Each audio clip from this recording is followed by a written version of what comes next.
Hey, what's up, guys? Austin back here for another video. I was supposed to work today. Woke up with temperature 100.8, and yeah, so I've been home all day. Not feeling the best. My head stopped up. My nose runs 1 minute, but stopped up. So I think it's just sinuses. I do not think I'm sick or anything, but I'm gonna do a video real quick. Um, them two new reels, them two new tutorials I was going through and stuff. I cut off some line off of my cheap reel here. Still smooth as ever. You can hear that braid hitting in there. But nonetheless, I have a Quantum PT Energy. I have 12. I had 12-pound line on it, and I'm going to answer everybody's question: can a line go bad from sitting on a reel if you thus put it on like a week or two ago? The question to that is yes. Basically, I have a little ball of line here, but if your line does that, it looks like a slinky or a spring. You stretch it out, and then it goes right back to that. Chances are you don't need to be fishing with that. You can also feel it a lot. It's just your spool, how it does on your spool. But I'm gonna go over some techniques to unspool a reel pretty quick. As you can tell, we have a full spool on this Tatula 100. You can always take an old spool that's empty and hook up a drill to it and do it that way. You got them line things you put in here and it's a line stripper. But say you can't afford that, which I have both. I'm gonna show y'all how to do it fast. So a lot of people they wrap it around their hand or something, but if you all have ever rolled up an extension cord, you can skip on to another part. So you're just going to take your thumb, put it around your thumb and your elbow, so like that. I wish I had the equipment to do a time lapse here. I'm not going fast, but I wish I had the equipment to do a time lapse here and like put on some music or something. But it actually don't take long. So we're just gonna speed up, quit talking, and go ahead and do it.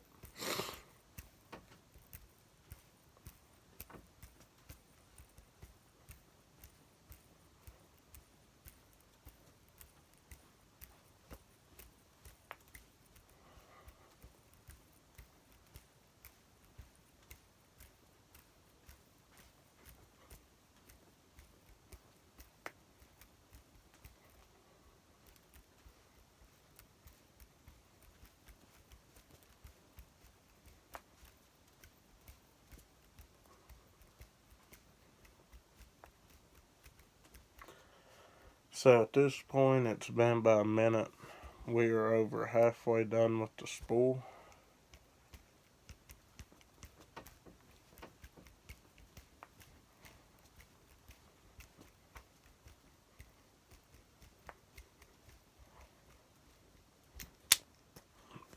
Then you're done. I just pull it, pop it loose. Again, bad line. So what I like to do, keep from getting everywhere. Usually about halfway through, I'll stop and I'll just start wrapping it around itself. But in this video, I actually didn't, just to save time. So just tie it about like that. It's all together. So again, we got an empty spool here. I don't think I have any line for this reel for either one of them, honestly. I'm going to double check.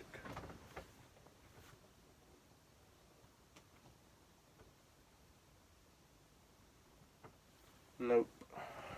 I am out. The only line I have in my room is some 4-pound and some 17.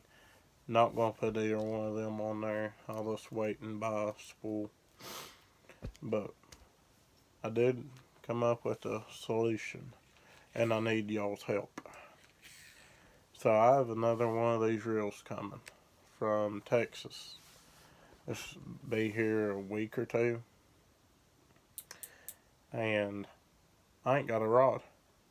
I do not have a rod for another one of these reels. So I can either do option A, take my PT Energy off my topwater rod and put it back on the shelf and let it collect dust. I can do B, get another Denali Riker rod, longer though, that'd be a cranking rod. Or I can do C, wait about a month and a half. Well, not nearly that long on another one of these rods, but I can get either another one of these rods or a Castaway. Dogpatch has Castaway. It's 2 in there I like. One's a good jig rod and the other is a good cranking rod. I do not crankbait fish much at all, so I mean, I don't really see a point in me getting a cranking rod. But a jig rod I may get. It just depends, because this Fate Black, this is going to be my bigger swim bait rod, like my 4-inch and 3.8 and 3/3 on an 1/8 or 1/4 ounce head. I'll have this with 10-pound fluorocarbon, and then my jerk bait rod, I'll have this with 10-pound fluorocarbon also, either P-Line Tactical or Seaguar. Both of them is good line.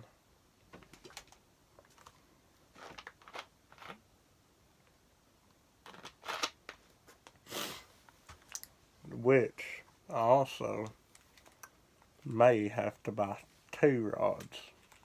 I may get a cranking rod and a jig rod, because at Tatula I'll throw a jig on. This little cheap reel here, I'm curious to see how long it'll last. So it's a 6.5, 6.3 to 1. I can always take this braid off here and put some mono or fluoro on it and crankbait fish with it.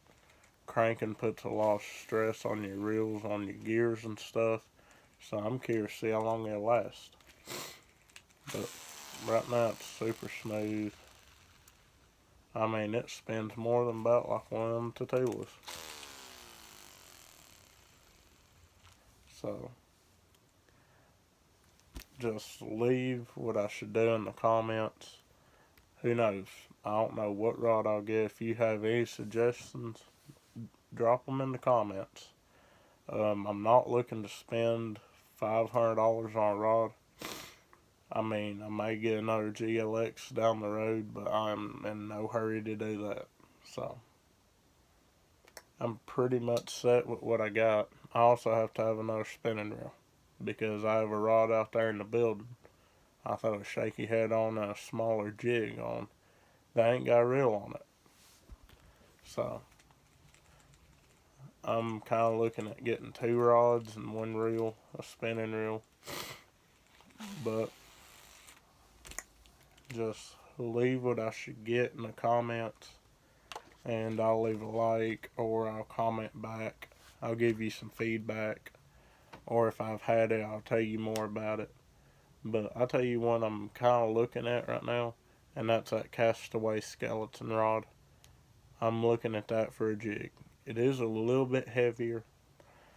It don't feel right with one of these Tatulas that cramps my hand up, but I didn't try the 150 on it. I mean the 100 on it. I tried the SV on it. So who knows, I may put that 100 on it and love it. So just make sure to leave me something in the comments and everything. Sorry about that. Like I said, sinus is draining. But as of now, what I'm running, I'm pretty much satisfied with. It's a Lew's Classic Pro and a Shimano Corrado rod.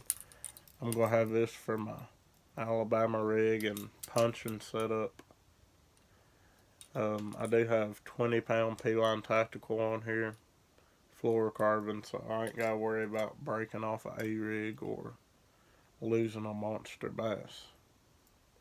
I just don't. P-Line's one of the stoutest lines I've ever used. So, here's another one. This is a topwater rod. I may do like try to skip with it or something. Shorter rod. It's a Tier KVD 6'6", medium heavy, and I have it paired with a Quantum PT Energy. 7:1 gear ratio. The specs on that other rod and reel I just went over, that loses a 7.5 to 1, and that Corrado rod is a 7.2 heavy. But it's 7:1 gear ratio. It does have the flip button right there, and what that allows you to do, it lets you push it up, and now it's out of flip mode. But if you flip it down to flip, you know,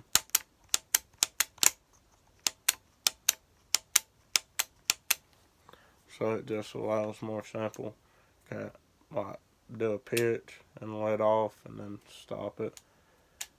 Or if you think a cast is going too far, you can always start thumbing it early, then let off and everything.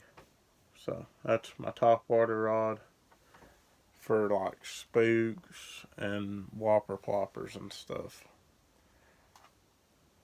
This Fate Black Rod by 13 Fishing, it's a 7.1 medium heavy, fast action. I think. Yep, fast. I have it paired with a Daiwa Tatula SV and a 8:1 gear ratio. I will be putting 10-pound fluorocarbon on here. I'll probably put Seaguar on here since it has a thinner diameter than P-Line. I'll be throwing swim baits on that and spinner baits on that and chatter baits.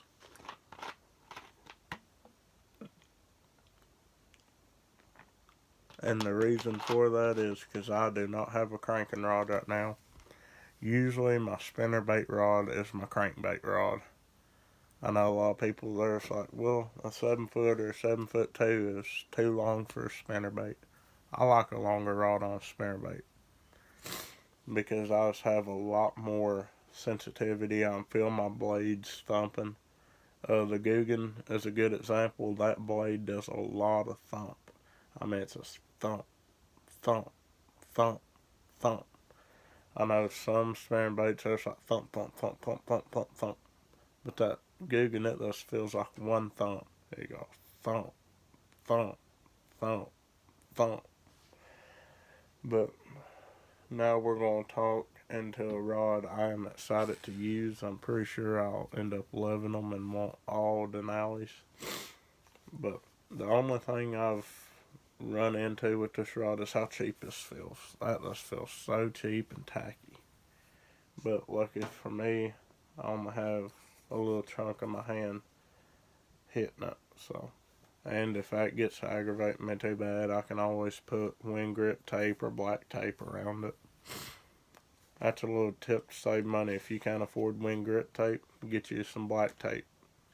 We have a Harbor Freight now. I think you get 5 rolls for like $5, $7.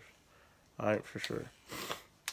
But this here is a Denali Riker rod. It retails for $59.99. It is a medium heavy, but it feels just like a medium moderate. I mean, it's got a lot of flex in the tip, like up to here at bows. So I'd call that about a 60-40 rod. Well, actually about right here at bows. So I'd call that a 60-40 rod. 60% backbone, 40% tip. But I have it paired with a Daiwa Tatula 100 XS in an 8:1 gear ratio. I'll be putting 10-pound P-line tactical on here. And that's simply because I want to see which one lasts longer. Whether it be Seaguar, whether it be P-line. Because right now, that is the highest line I found. I've never used the spool of Tatsu. I always stick to the AbrazX and InvisX, and the only P-line I'll use is the tactical. But this here is going to be my jerkbait rod. And that's about all I'll use this rod for. I mean, I could throw a spinnerbait on it, but when you throw in a jerkbait, it's spinnerbait time too, so I kind of need a spinnerbait tied on my deck too. But I think I'll get another one of these rods for cranking, and then that skeleton I think I'll get for my jig and test it out. I've never owned a Castaway, so, but, and then my two spinning rods over there that has reels on them, I have a Daiwa Tatula. It is 1000 series. I have it on had it custom made. It's by Dixie Custom. It's a 7'6" medium light. That's going to be my floating fly rod and my tiny, tiny swim baits. I'm talking about from a 16th to a 32nd. Maybe a 3/32 and a 5/32. But not over a 5/32. And that's going to be hard for me to put even that on it. That's why I'm going back to tools. I guarantee you I could put 4-pound line on both of these to go out there right now and cast them, no problem. I've done it. But I have also a loose speed spin. It's a 300 series. And on both of them spinning setups, I have 4-pound line on them by Seaguar. It's an InvisX. I have that loose speed spin 300 series, and then I have it on a Daiwa Arid X rod. That rod I love for Ned rigs and swim baits also. And then my Berkley Lightning rod out there, it's a little bit cheaper and more affordable. I actually use it for my Ricos, for topwater, and shaky heads and small jigs.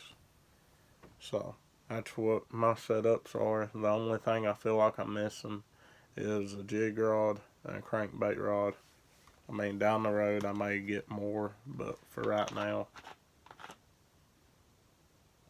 this is all I need. I mean, this is coming from a guy that had 9 bait casters, all Tatulas, and had 4 spinning reels and rods. I'm not going overboard or anything with stuff just because I want it or I see it and I like it. I'm going with what I know I'll end up using and what's going to have me covered out there on the water. But nonetheless, thank y'all for watching this. Sorry about my voice. I'm sure the audio's crappy, but I'd rather sound crappy than not do a video at all. I went to work today, but this morning I was pretty bad. You could obviously tell I had a cold or my sinuses draining or allergies or something. So I sent them a picture of my temperature, 100.8, and they said no, you can't. Just stay home. So that's what I done. But thank y'all for watching this. Be sure to check out Dog Pat's Trading Post, Saddlebrook Outdoors, The Tackle Spot, and Kurt Singer Sunrise Outfitters. As always, if you ever need any swim bait heads, please let me know. Especially if you are a younger angler, I will be sure to cut you a deal on them. That's why I do it, not to make money, but to give back. But thank y'all for watching this. Y'all be sure, as always, give God all the glory. Be safe, have fun, and have a good day.